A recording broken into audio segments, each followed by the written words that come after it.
안녕하세요. IT 전문 방송 토크IT의 세미나 읽어준 남자 고우성 PD입니다.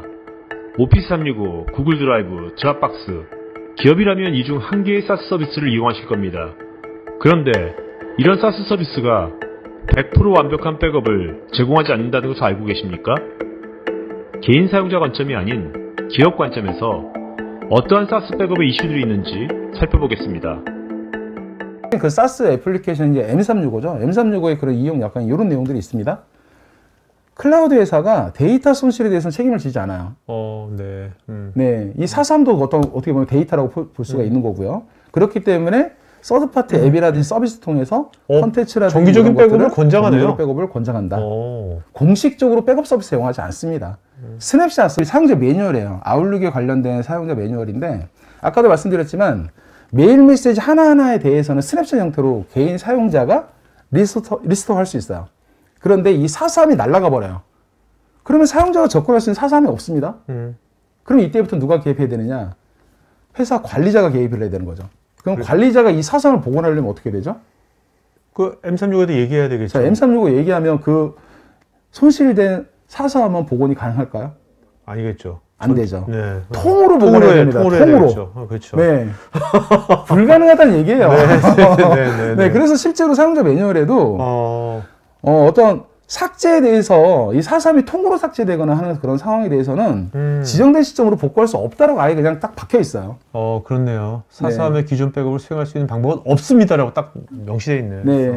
그러니까 백업이라는 걸 별도로 하셔야 됩니다. 이거는 뭐 저희는 항상 얘기를 하지만 뭐 클라우드 회사는 이런 소소한 매뉴얼의 한 줄, 약관의 한 줄 이런 문구로 인해서 책임을 지지 않는 거거든요. 네, 그렇기 때문에 이런 부분을 우리가 사전에 인지를 하고 대응책을 찾을 필요가 있습니다. 서비스 자체가 일단 IT 환경 내에서 이루어질 수밖에 없는 상황이 되다 보니까 어떤 소송이 발생하거나 아니면 우리가 R&D 열심히 투자를 해가지고 어떤 기술을 개발한단 말이죠. 그런데 이 기술이 외부로 유출이 되진 않나. 뭐 이런 거에 대해서 내부적으로 감사를 해야 되는 상황이 발생할 수도 있는 거고 소송이 발생한다 그러면 뭐 어떤 법률적으로 그렇죠. 증거 자료를 제출을 한다든지 하기 위해서는 또 과거의 데이터를 우리가 유지할 필요가 있다라는 거예요. 그런데 서비스 형태의 데이터를 계속 이용하기만 하게 되면 항상 최신 데이터만 있게 되죠. 내가 예를 들어 이 데이터를 삭제를 해버리거나 이 데이터를 수정하게 되면 그 이전에 과거 데이터는 우리가 소유를 못하게 됩니다. 그래서 백업이라는 게 필요하다는 거예요. 그러니까 이거네요. 우리가 이제 그 사스 개별적인 사용자들이 계속 사용하다가 이거 내가 지웠네 하면 그만 복구는 되지만 그렇죠. 그건 개인적인 관점인 거고 맞습니다. 회사잖아요. 네. 그러니까 전사적인 관점에 여러 가지들이 필요한데 그런 것들에 위해서 백업이 필요한 거네요. 맞습니다. 그래서 백업이라는 개념은 개인 사용자 관점으로 볼 것이 아니라 기업 관점으로 볼 필요가 있는 거예요. 프로텍션은 그 중에 데이터 프로텍션에 관련된 솔루션이라고 보시면 돼요. 그러니까 사스의 이런 백업 서비스도 벨타스가 사스로 만들었군요. 네, 맞습니다. 그래서 사스는 사스. 오케이. 네, 눈에는 눈. 네, 오케이. 이렇게 하는 겁니다. 네. 자, 그래서 저희 사스 프로텍션, 그러니까 NSP가 M365만 백업할 수 있느냐? 사실 그건 아니에요. 지금 보시는 것처럼 M365, 뭐 구글 드라이브, 박스, 슬랙, 그리고 한 내년 초 정도에 이제 이네이블이 될 건데 세일즈포스까지도 저희가 다 복원할 수 있습니다. 그리고 저게 복원한다는 게요. 네네. 뭐 단순 데이터만 아니라 그 데이터마다 데이터 구조들 있지 않습니까? 데이터 구조까지 동일하게 복원이 되는 거죠? 당연하죠. 그래서 지금 애저 기반의 구축이 되거든요.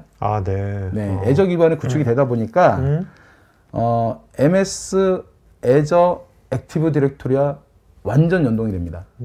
그래서 M365를 백업할 때 AD에 같이 연동을 해서 사용자 계정에 대한 어떤 권한이라든지 뭐 이런 부분들까지도 그리고 애저 AD에서 제공할 수 있는 그런 어떤 강력한 보안성 관련된 그런 기능들 이런 부분들까지도 풀리 저희 NSP를 통해 다 제공이 가능하다는 거죠. 그리고 그 전 세계 모든 애저 리전에 저희 NSP를 배포를 할 수가 있어요.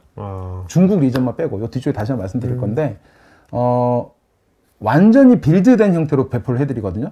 그래서 저희는 요거를 올인원이라고 표현해요. 저희가 맞춤형으로 딱 만들어서 빌드를 해줘요.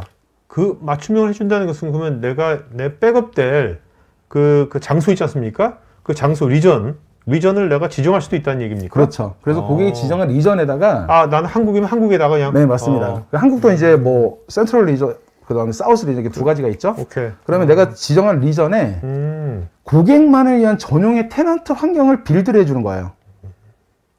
기존에 만들어져 있는 테넌트 환경에서 그 고객을 위한 테넌트만 딱 하나씩 계정 파주는 게 아니라 오케이. 고객을 위한 별도의 인프라를 만들어주는 거예요. 오케이. 그러면 처음에 이제 그런 이제 셋업하는 게 필요하겠네요. 그렇죠. 그 그래서 올인원이라고 표현을 합니다. 네. 네. 일반적인 SaaS 애플리케이션 같은 경우에는 데이터가 어느 리전에 저장되어 있는지 사용자가 알 수 없습니다. 클라우드에서는 그걸 비밀로 하죠. 그렇죠. 네. 네. 근데 저희는 그거를 투명하게 고객한테 알리는 거죠. 오히려 고객이 요청한 곳에 만들어주는 거예요. 그렇게 해서 데이터 주권 문제를 완전히 해결할 수 있어요. 보통 우리나라 같은 경우는 뭐 공공이라든지 금융이라든지 뭐 병원, 학교 뭐 이런 분들처럼 데이터를 해외로 내보내지 못한다든지 아니면 클라우드로 데이터를 넘기기 위해서는 그 데이터가 어느 위치에 있는지 명확하게 관리 감독해야만 하는 이런 그렇죠. 규정을 적용받는 산업들이 되게 많습니다. 네. 자, 그렇다 그러면 SaaS 애플리케이션을 만약에 통해서 뭔가 데이터를 저장하거나 뭔가를 하려고 한다라 그러면 사실 이게 오픈이 돼야 되잖아요. 근데 기존의 SaaS를 보호할 수 있는 서비스라든지 제품들을 보게 되면 그런 부분들이 명확하지가 않아요. 심지어 한국에서 서비스가 되지 않는 그런 부분도 많이 있습니다. 그렇겠죠. 그런데 저희는 그게 아니라 고객이 원하는 형태라기보다는 고객이 원하는 위치에 모든 컴포넌트가 하나의 SaaS 형태로 빌드된 형태로 배포를 해드려서 데이터 주권 문제 해결해드리고, 그러면 이 클라우드 안에다가 빌드를 한다 그러면 애저에 대한 그런 사용 과금들이 들어가잖아요.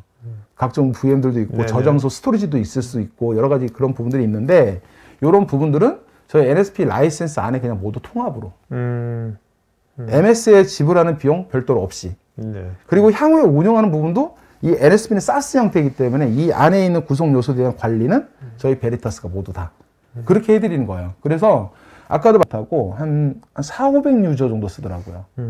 파일 데이터가 다 넣어버리니까. 그러면 뭐 한 1000유저, 리얼로 1000유저면 한 2000유저 정도를 여유 있게 구매를 해야지 해서 데이터 캡을 좀 더 늘려주셔야 모든 데이터를 풀리 쓸 수 있다. 그러니까 다시 말하면 이 유저라는 건 어떻게 보면 산술적인 카운팅을 위한 네네. 그냥 단위 정도로 보시면 될 것 그러니까 같아요. 총량이 의미 있는 거네요. 네, 맞습니다. 총량. 네. 제가 이제 단적인 예로 비교를 좀 해놨는데 M365에 쉐어포인트가 있어요. 쉐어포인트에 제공하는 데이터 캡이 유저당 10기가. 근데 요걸 오버하게 되면 1기가당 225원. 생각보다 비싼 금액이라고 하더라고요. 그래서 고객분들 실제로 이 데이터 캡 안에서 써야 되니까 그냥 지운대요. 그런데 문제는 보존 기간이라는 게, 업무라는 게 1년 뒤에 그 데이터가 필요할 수도 있고 나중에 그렇죠. 이 데이터가 필요할 수도 있는데 방법이 없는 거예요. 그래서 그것 때문에 또 이거를 무한정으로 오버한 비용을 지불하면서 또 쓰는 기업도 있어요. 네네. 근데 그 비용이 또 어마어마하게 지불이 된답니다. 네, 그래서 요거를 제가 저희 NSP를 비교를 한 거죠. NSP가 아까 말씀드렸던 것처럼 기본 1000유저예요. 자, M365 1000유저 동일하게 했을 때 저희는 M365 스위트의 제일 마이너 패키지 기준으로 유저당 데이터 캡이 20기가죠. 그래서 20테라입니다. 뭐 그렇게 쭉 계산했을 때 샘플로 임직원 6,000명 정도의 쉐어포인트 한 300테라바이트 정도 되는 그런 기업이 있다라고 해서 이제 그걸 가정을 해본 거예요. 그러면 고객이 구매할 유저 수는 6,000유저예요. 네. 자, NSP는 그러면 총 120테라바이트의 데이터 캡을 제공합니다. 자, M365는 61테라의 데이터 스토리지 공간을 제공하는 거죠. 데이터 캡을. 그럼 오버하는 게 저희는 180테라 오버하고 M365는 239테라를 오버하는데 이 오버한 부분에 대한 월 비용이 저희는 4,300, M365는 5,500. 이거를 연으로 따지게 되니까 1억이 넘는 비용들이 차이가 나요. 네. 근데 중요한 건 M365는 홈페이지에 공개되어 있는 가격 그대로예요. 할인이 안 되죠. 정찰제니까. 네네. 저희는 MSRP, 그냥 다시 얘기해서 여기에 더 할인이 들어가요. 그렇기 때문에 이 데이터 캡이 더 커진다고 보시면 돼요. 그러니까 오랫동안 보관해야 되는데 데이터 캡이 작아서 그냥 그 비용 지불하면서 이렇게 쭉 쓰실 게 아니라 차라리 그 비용으로 저 NSP를 도입을 하셔가지고 저희 쪽으로 데이터 넘겨놓고 관리하시면 쓰시는 게 비용적으로 더 세이브 효과가 발생할 수 있다는 겁니다. 그러니까 지금 이제 기업에서 저 M365를 쓰고 있는데 추가적인 데이터 캡 초과된 부분을 뭔가 지금 비용을 내고 있는 기업이라면 그렇죠. 이걸 한번 적극적으로 한번 맞습니다. 계산기를 두들겨 보는 게 굉장히 그렇죠. 중요하겠네요. 왜냐하면 어차피 그 기가바이트당 단가는 그걸 내고 공개되어 있으니까 있습니다. 네. 그냥 단가 계산기 두드려 보면 돼요. 네. 그렇겠네요. 굉장히 심플합니다. 네. 이 영상이 마음에 드시면 좋아요, 구독 부탁드립니다.